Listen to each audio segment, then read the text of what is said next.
의 삶의 자리에서부터 시작되어져야 합니다. 둘째로, 하늘에 속한 신령한 은혜를 땅에 속한 것보다 더 귀하게 여길 때 우리는 감사의 삶을 살 수가 있습니다. 하늘에 속한 신령한 은혜를 땅에 속한 것보다 더 귀하게 여길 때 우리는 감사의 삶을 살 수 있습니다. 탐욕을 부렸던 사람들과 이스라엘 백성들이 그리워했던 음식이 있었습니다. 성경에 보니까 생선, 오이, 참외, 부추, 파, 마늘 등이었습니다.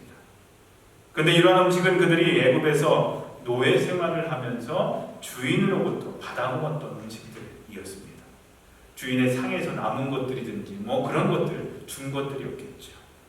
근데 그들은 지금 하늘에서 내리는 하늘의 만나와, 하나님이 내려주시는 하늘의 만나와 애굽이라는 그 땅에서 노예 생활하면서 자신들의 주인이 노동의 대가로 주었던 그 상에서 먹다가 부스러기로 남겨준 것들을 주었던 그것과 지금 그 음식들과 지금 비교를 하고 있는 겁니다. 어떻게 그게 비교가 가능해요?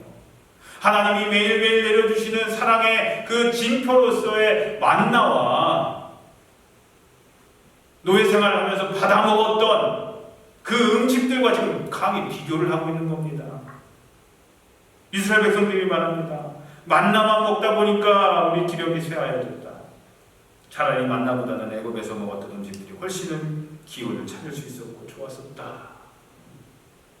그런데 실제로 하나님께서 주시는 만나가 영양가가 없어서 그들을 쇠약하게 했을까요?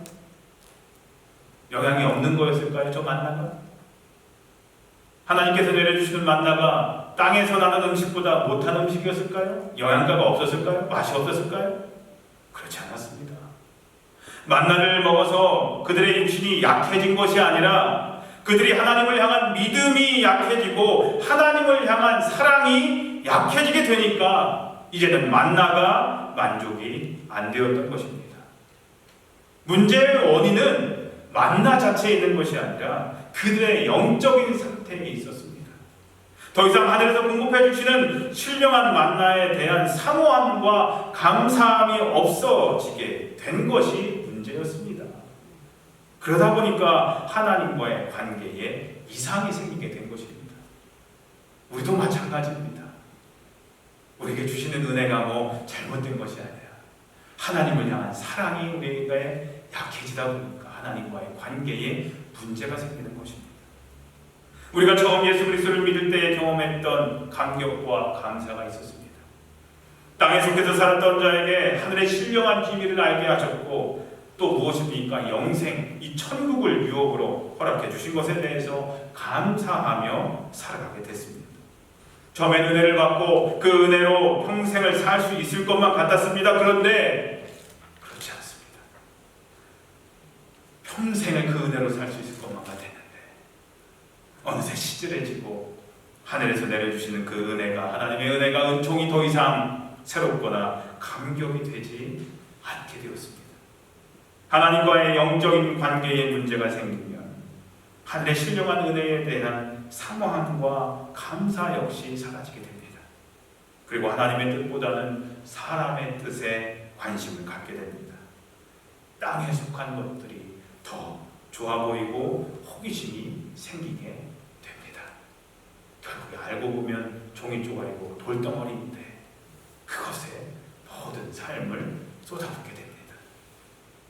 그래서 그렇게 노예로 고생하면서 겨우 받아먹었던 그 음식들을 그리워하게 되는 것입니다. 하지만 성경은 말씀하십니다. 베드로전서 2장 2절에 갓난 아이들 같이 순전하고 신령한 젖을 사모하라.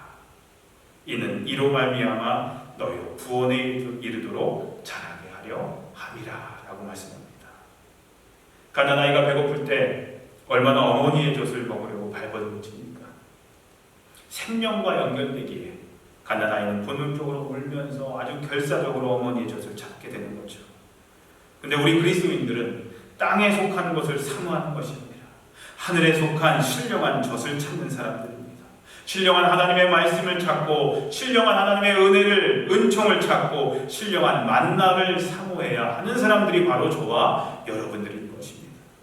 아무리 세상에 좋은 것이 있다고 할지라도 하늘의 신령한 것과는 절대 바꾸지 않는 사람들이 바로 저와 여러분들이 되어야 됩니다. 그리고 그 가치를 알고 하늘의 은혜를 사모하면서 부어주신, 지금 나에게 부어주신 그 은혜에 자족을 언제 할 수 있어요? 비교하지 않을 때, 나보다 더 많이 가진 사람과 비교하지 않을 때 자족할 수가 있습니다. 그저 지금 나에게 허락하신, 나에게 주신 그것에 자족하고 만족하고 감사하는 사람들이 바로 하늘의 신령한 것을 사모하는 사람들인 것입니다. 그리고 그런 사람들이 바로 저와 여러분들이 되시기를 주님의 이름으로 기도합니다. 사랑하는 성도님들, 이스라엘 백성들이 애굽에 있을 때를 추억하며 그 추억에 빠져 현재의 삶을 불평하면서 자유를 주신 하나님의 은혜를 잊어버렸던 그 잘못, 그리고 하나님이 약속하신 젖과 꿀이 흐르는 땅, 그리고 약속의 땅에 들어가서 얻게 될 미래의 축복을 믿음의 눈으로 바라보지 못했던 그 잘못, 땅의 것을 하늘의 것보다 더 사랑했던 그 잘못을 우리는 이 땅에 살아가면서 되풀이하지 말아야 할 줄로 믿습니다. 이제 말씀을 정리하겠습니다. 모든 일에 범사에 감사하며 살아가는 것이 세상 사람들과 구별되는 그리스도인들의 삶의 특징입니다. 감사의 삶은 현재 내가 있는 내 삶의 자리에서 지금부터 시작되어야 합니다. 매일 아침 만나를 받아 먹으면서 감사할 수 있는 이들이 고기를 먹으면서도 감사할 수 있는 것입니다. 우리에게 만나러 주시는 일상적인 하나님의 은혜가 있습니다. 이 일상을 통해 하나님의 선하심과 인자하심이 드러나는 것입니다. 그런 만나와 같은 일상의 삶 속에서 우리는 감사해야 합니다. 두 번째로, 감사의 삶은 하늘에 속한 신령한 은혜를 땅에 속한 것보다 더 값지게 생각할 때에 감사의 삶을 우리가 살아갈 수 있습니다. 우리가 하나님께 받은 신령한 은혜와 사랑은 세상의 그 어떠한 것과도 바꿀 수가 없습니다. 아무리 세상의 부귀영화가 화려하고 좋아 보여도 영생을 주시는, 천국을 유업으로 우리에게 물려주신 하나님의 은혜와 절대로 비교할 수는 없습니다. 그렇기에 이미 그 귀한 값진 보물을 무상으로 값없이 선물로 받은 우리들은 감사해야 한다는 것입니다. 사랑하는 성도님들, 바로 이 시간이, 바로 내 삶의 자리에서 지금부터 우리가 하나님께 감사해야 함을 잊지 않으시기를 주님의 이름으로 간절히 기도합니다. 기도하겠습니다. 하나님, 감사하며 살게 해주시옵소서. 무엇인가 특별하게 감사할 일이 생겼을 때 그때만 감사하는 것이 아니라 지금 저에게 주어진 삶이 어떠하다 할지라도 그저 감사하게 하게 해주시옵소서.